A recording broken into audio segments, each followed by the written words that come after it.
शिक्षाविद समाजसेवी साहित्य संगठक कटक आज आमर सेक्टर 13 कटक ऐतिहासिक स्थान ए वर्ष ए पवित्र मासरे कार्तिक मासरे आमर अष्टप्रहरी ए 13 सेक्टर आमर समस्त 13 नंबर सेक्टर आदिवासी आनुकूल्य ये कार्यक्रम चली ये कार्यक्रम आमर ओडिशा रु बहुत जिल्ला रु 8 जन कीर्तन मंडली आसचंती 12/11/2024 अधिवास कलश यात्रा थिला। आज 13 तारीख सकाल 6 रु नाम धराई काली 14 तारीख सकाल 6 रे सरीबो तापर हम नगर कीर्तन हेबो।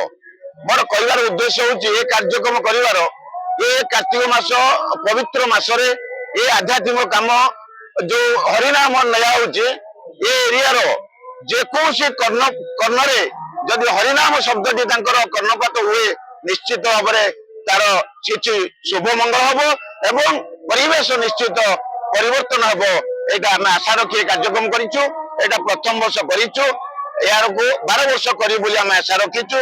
जदि शांति धर्म प्रतिष्ठा विभिन्न जगह कीर्तन आरंभ करके धर्म कार्यक्रम कौन कह केवल आम जदि परिवर्तन कर आध्यात्मिक कार्य द्वारा आम समस्त अनुरोध करूँ प्रत्येक जिले में होचे समस्त आध्यात्मिक आसतु एवं आध्यात्मिक कार्य कर किसी समाज को परिवर्तन करूँ।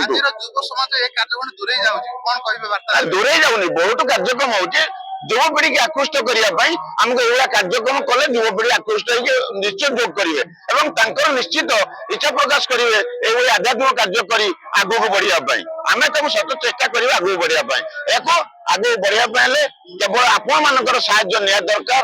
प्रत्येक इलेक्ट्रॉनिक प्रिंट मीडिया अंधकार जो मैंने अच्छा आलोकित आने आपण मुख्य भूमिका रही आपण मैंने जिते प्रचार प्रसार करेंगे निश्चित भाव में आगू जापर कि सन्देह ना। जय जगन्नाथ।